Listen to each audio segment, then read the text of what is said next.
You were a militant, then an Ikhwan, and now you are a politician.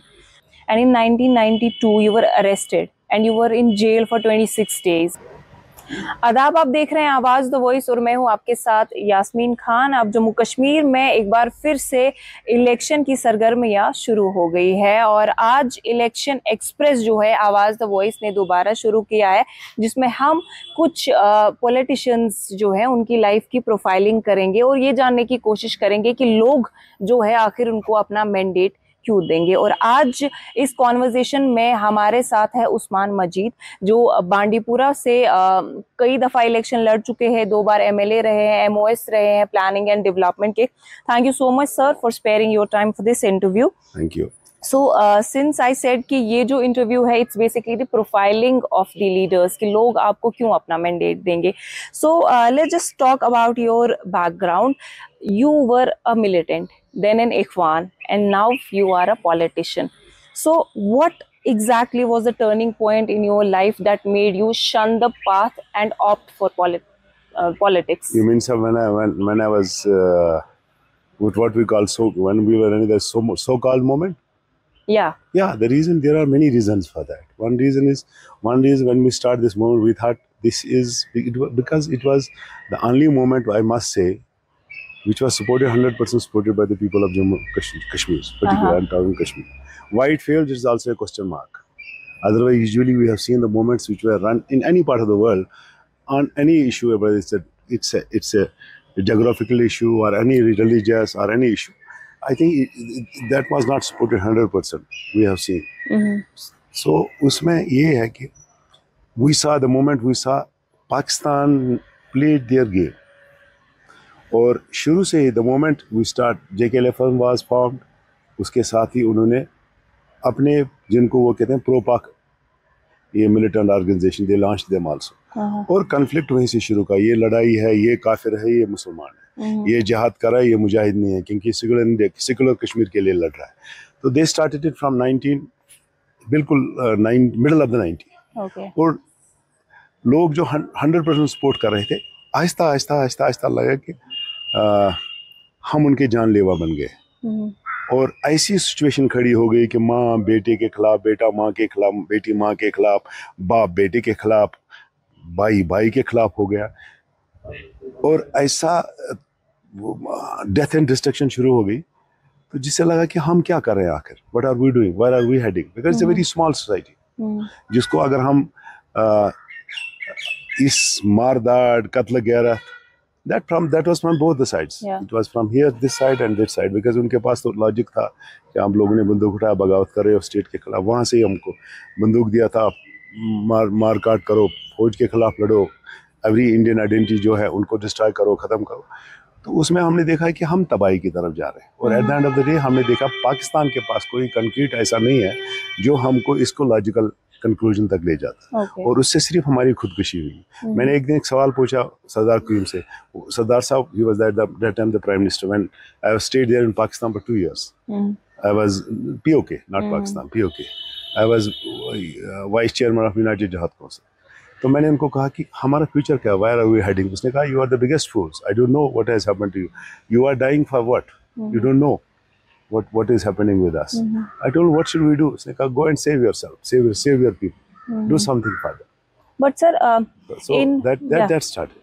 और फिर हमने जिस तरीके से हम पूरे सिस्टम में घुस गए, लड़ाई झगड़ा, अदालतें वगैरह, मारदाड़, एक दूसरे के खिलाफ इल्जाम में, और कत्ल गारत का बाजार हमने भी खड़ा किया। वो that struck my mind. It was 1990 only, July or something. मैंने कहा this is wrong what we are doing. Okay. And in return we'll get nothing except death and destruction. Sir, in 1990 you came back from Pakistan, and in 1992 you were arrested and you were in jail for 26 days. Yes. And उस time पे आपकी जो organisation थी, जिनके operations आप कश्मीर में बारामुल्ला में run कर रहे थे, they had held I think 4 to 6 people hostage तब। एंड जब आपको जेल से छोड़ा गया, यस, तो उसके बदले में in exchange of releasing those आपको छोड़ा गया। तो उस पॉइंट पे क्या क्लिक हुआ that you accepted the idea of India, and जो आपकी ऑर्गेनाइजेशन थी लाइक उन्होंने किस तरह से बिहेव किया, like what was that entire scenario, was it very easy for you to shun that path या you had to get over certain things? When I was arrested by RR, so I was there in their custody for around about 28 days. Because I had interaction most of the time. They did not, honestly, they did not torture me. They did not interrogate me the way people were saying they were brutally tortured. We were just interrogation in a system that we were just having dialogue with each other. We were discussing history because I have seen these पढ़े लिखे young officers. तो वो हम उसके past के बारे में बातें करते थे, गलत कहाँ है, क्यों गलत कर रहे हो, ये क्या हो रहा है. This was total. They never told me go and identify the people who want to catch them. Go and we'll go for the crackdown and we'll catch them. You help us. You try to become a जिसको हम informer बोल रहे हैं. Never. This was also one of the points which I got. We are fighting with home, and what is there in return? Look, yeah, we have some that we were that time. It's a religious divide also. So, मैंने कहा ये their behavior is something different, and what are we doing? उसके बाद मेरे उस दौरान मेरे party उस वक्त इख्वान, जिसको इख्वान मुस्लिमीन बोलते हैं, उन्होंने 5-6 लोगों को that Rana was additional. I don't remember exactly. He was retired officer, divisional commissioner, and then it was son of Chief Secretary Fayaz, Mr. Fayaz. I think he's still serving. His son is serving. That man is serving. Then it was Science and Technology Director Dr. Dar. Some more, 3 or 4. Like they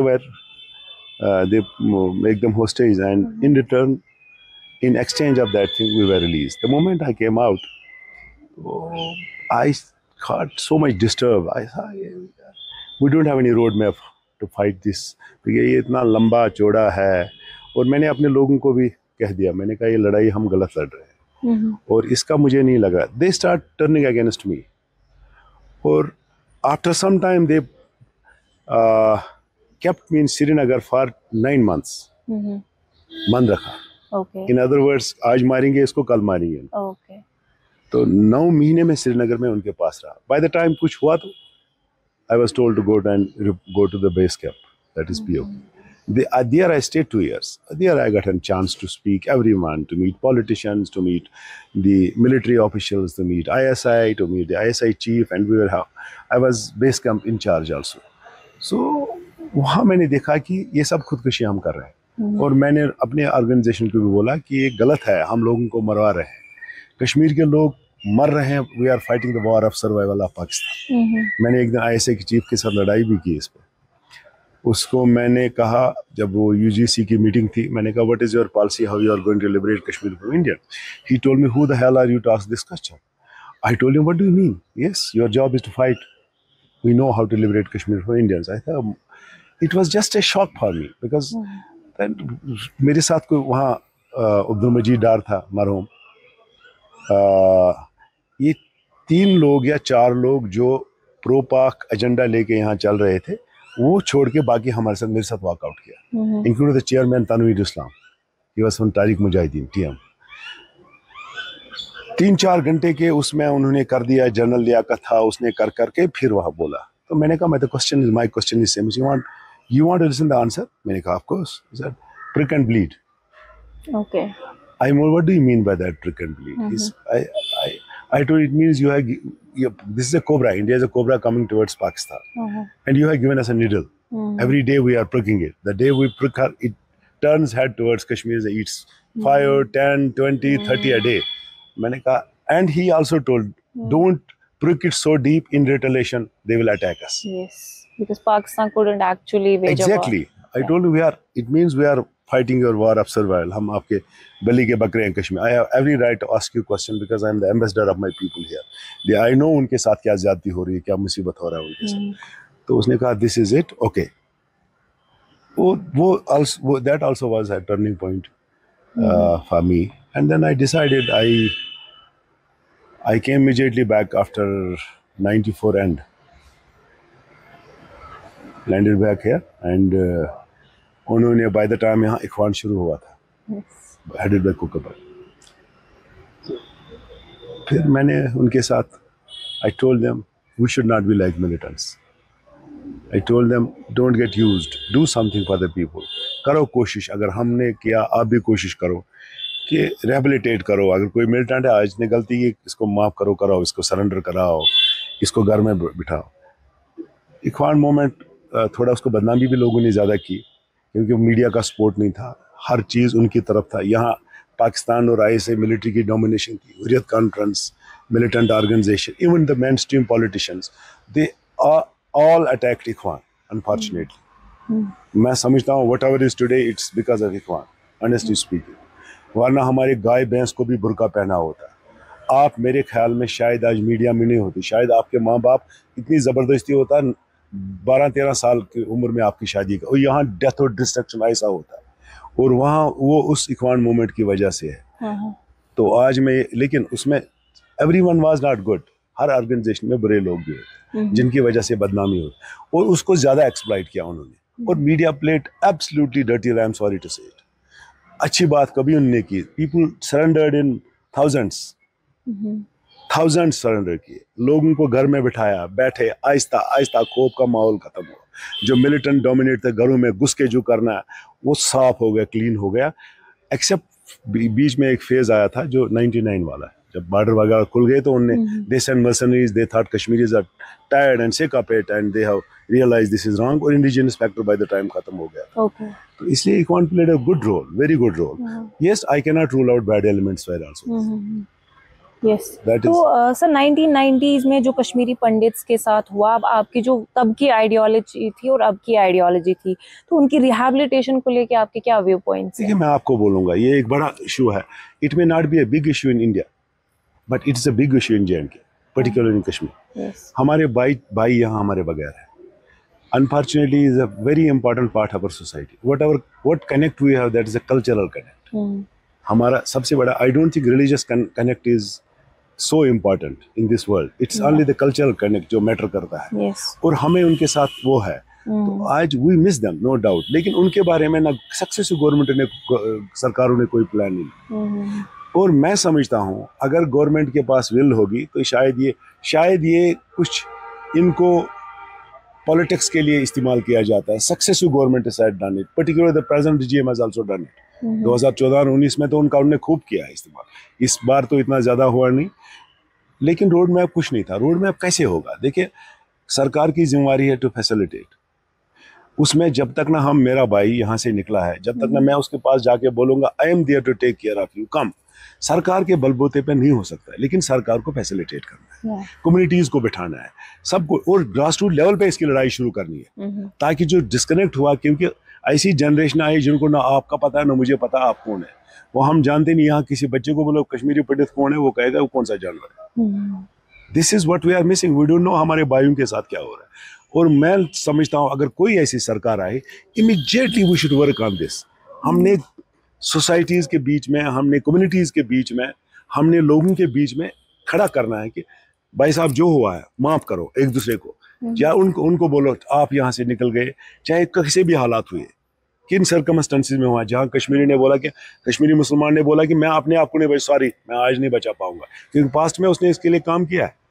तो उस वजह से मैं समझता हूँ ये चीज़, एक ऐसी सरकार जो सामने आए जिसका विल हो, बाज़ाब्ता ये विल हो कि मैंने कश्मीरी पंडितों को वापस लाना और बसाना, और उन्हीं जगह पे बसाना जहाँ वो रह रहे हैं. इसलिए बाकी आप कॉलोनीज क्रिएट करो, आप डिवाइड क्रिएट करो, उससे कुछ हासिल नहीं होगा.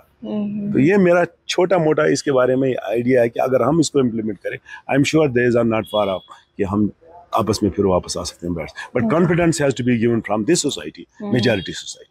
Yes. Majority community. Of course. Sir, people in Bandipora find you very accommodative because इसीलिए तो like आपको वोट्स यहाँ पे मिलते हैं. बट अभी like recently आपने अपनी पार्टी छोड़ी, पहले ज्वाइन की फिर छोड़ी. like क्या रीजन था? आपको क्या लगा कि अगर आप अपनी पार्टी में रहेंगी, आपको लगा कि जो आपका यहाँ पे बेस स्ट्रॉन्ग है वो कहीं ना कहीं लूज होता हुआ नजर आ रहा है? देखो यास्मीन, मैं एक चीज़ बताऊँ आपको. मुझे लग रहा है I have wasted my precious 4 years of political life. हमने एक उस दिन ये रिजॉल्व किया था कि जब यहाँ आर्टिकल 3 एब्रिगेशन ऑफ आर्टिकल 370 हुआ, और उस वक्त सब परेशान थे, कोई रास्ता नज़र नहीं आ रहा था. हम सब जमा हो गए because I am one among the founder members of the अपनी पार्टी I was। तो हमने कहा कुछ रास्ता हम दे दें और ऐसी सायास शुरू करेंगे। हो सकता है जो 70-80 साल से हम मैं तो ये कहूँगा 1947 से पहले जो बहकाव और जो यहाँ सब कुछ नेगेटिव डाला गया है, इससे निकलने की कोशिश करेंगे। हिंदुस्तान के बगैर हमें कोई चारा नहीं, ना हिंदुस्तान हमें छोड़ देगा, ना हिंदुस्तान को कोई निकाल सकता है यहाँ। ये हाँ, अगर कोई खुदा ना करे ऐसा तूफान आ गया जहाँ ज्योग्राफी बदले, मुल्क एक दूसरे के खिलाफ हो जाएंगे, वो कोई ज्योग्राफी बदलेगी या, लेकिन मिलिया मीट हो सकता है। आई डोंट थिंक आज कल दुनिया में ज्योग्राफी क्रिएट करना इतना इजी है आज के दुनिया में। सो अगर ऐसा है तो हम लोगों को बताएं ये सही है, ये गलत है, चलो लेट्स फॉलो दिस पाथ, ताकि हमारी फ्यूचर जनरेशनों को सही दिशा मिले। बिकॉज जनरेशन टू जनरेशन हमने पॉलिटिक्स ऑफ एक्सप्लॉयटेशन करके उनको खराब किया है और बग यहाँ किया है।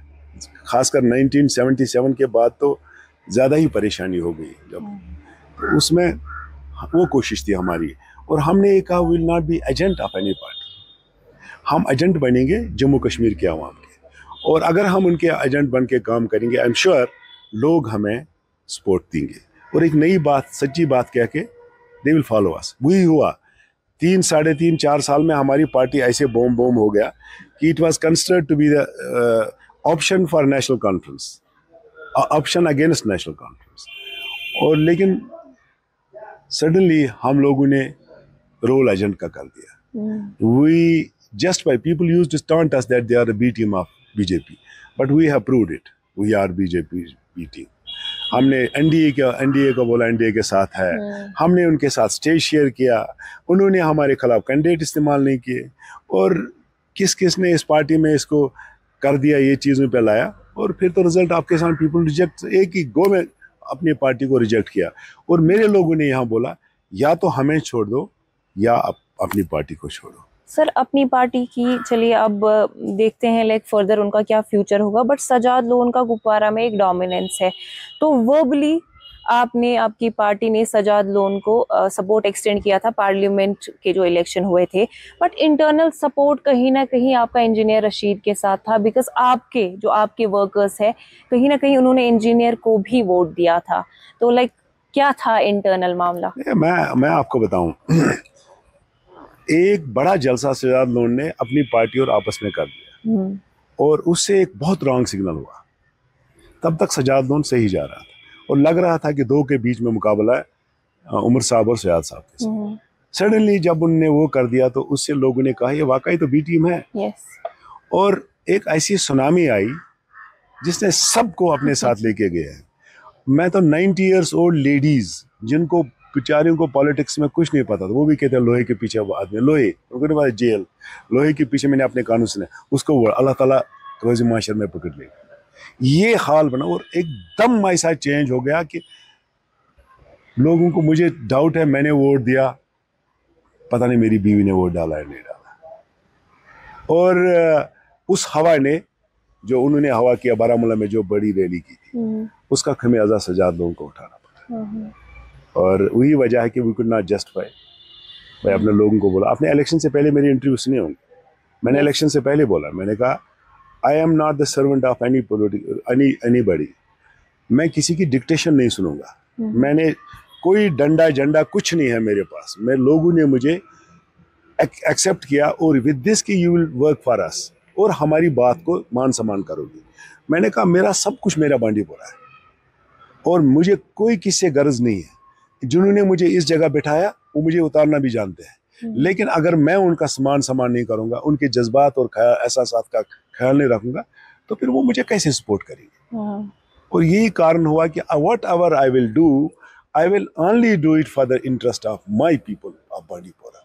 तो वो उस वक्त मुझे लग रहा है सजाद का मुंह और ये सब गलत चला गया और जस्टिफाई नहीं कर पाए। आपके जो फादर थे कांग्रेस के साथ उनके ताल्लुकात बहुत अच्छे थे, एंड जब आपने पॉलिटिक्स ज्वाइन की तो जब आपका कैंपेन था, सोनिया गांधी खुद आई थी आपके कैंपेन के लिए यहाँ पे। This actually shows the stature of a leader, but इतना मतलब हुआ कि Sonia Gandhi came here campaign for you, what exactly made you quit Congress? Exactly ये वाक़ा हुआ कि मेरे और राहुल जी के आपस में थोड़ी सी अनबन हो गई दिल्ली में. I was called for a meeting. जब मैं वहाँ पूछा तो दे केप्ट मी आउटसाइड. नहीं ये इसको मीटिंग में नहीं लाए. We were 8 of us. I think no it was 17 people were called from J&K including me. So I was informed by that general secretary in charge, that Abhinka Soni madam, and then और भी उनने वहाँ से phone किया ऐसी. जब मैं पूछा उनने 4-5 लोगों को बोला नहीं इनकी मीटिंग नहीं वापस. I told what is this, you are called me in a meeting, I spend my own money and can. तो फिर मैंने ज़बरदस्त वहाँ लड़ा. उनने फिर कोशिश स्पेसिफाई करने की कोशिश की, लेकिन I told them sorry, Congress आप नहीं हो, कांग्रेस मैं हूँ बांडीपोरा में. मैंने कहा मैंने कांग्रेस को जान दिया था बांडीपोरा में, आप लोगों ने अच्छा नहीं किया. सो मेरे साथ आज़ाद साहब चले गए. मैंने कहा आज़ाद साहब come and let me have a last hug with you. एक कारण ये था. दूसरा कारण, जब आर्टिकल 370 खासकर, वो लास्ट में रिज़ाइन मैंने उसके बाद भेज दिया मैडम गांधी को. मैंने कहा जब आर्टिकल 370 ख़त्म इन्होंने एब्रोगेट किया, ख़त्म किया, वो तो एक बहुत बड़ी बदकिस्मती थी बीजेपी ने जो किया. उसमें कांग्रेस का सपोर्ट तो जा रहा था कि as they were the party in it, क्योंकि वो नेशनल इंटरेस्ट को देख के कर रहे थे. तो हमने कहा how are we going to justify to the people of Jammu and Kashmir that हम भी इसमें पार्टी है और कांग्रेस होने के नाते, क्योंकि आपको तो क्लियरली देखा उस वक्त दे सपोर्टेड देम.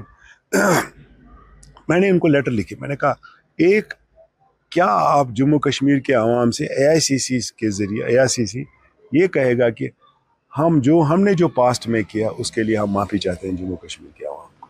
और दूसरा मैंने लिखा, वो that letter is with me, क्या आप कल अगर आपकी सरकार दिल्ली में आएगी 370 को इन लेटर एंड स्प्रिट लागू करोगे? तो मैंने लिखा I am waiting 7 days for this thing. उसके बाद जवाब नहीं आया. मैंने बादिले नाखास्ता होके कांग्रेस छोड़ दी, क्योंकि कांग्रेस हमारे घर में थी. कांग्रेस ने जन्म हमारे घर में लिया और मेरा बाप कांग्रेस का बहुत ही इम्पोर्टेंट और अच्छे लेवल का था. जब मैं बीच में आपको बात बताऊं, जब 2014 का इलेक्शन आया तो उस वक्त मैं कांग्रेस के साथ था. तो मेरी माँ ने कहा आज मुझे सुकून हुआ मैंने कांग्रेस को वोट डाला.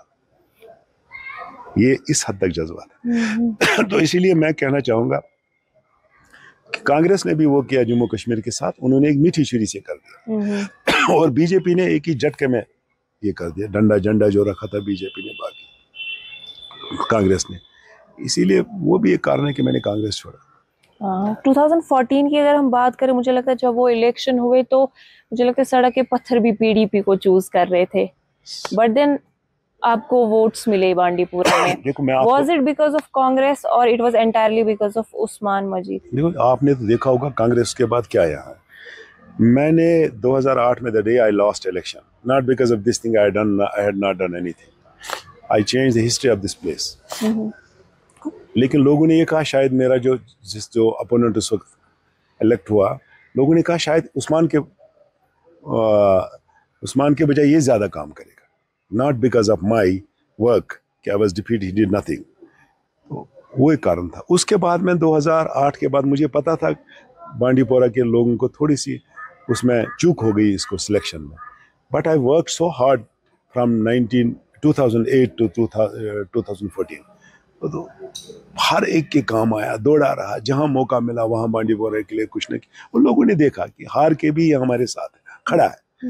तो वही कारण था कि हर जगह PDP की मुहिम इतनी तेज थी कि पत्थर के नीचे बोलते ना कीड़े कश्मीरी का वो तक आवाज दे PDP को वोट दो. लेकिन कुछ बदकिस्मत लोगों ने उसमें इलेक्शन हारा. उनमें मैंने जीता यहाँ, और भी कुछ लोग 2-3 से, मैं उनका नाम लेना जरूरी नहीं है, तो वो हार गए. It's only because I know the people of Bandipora are very sensitive.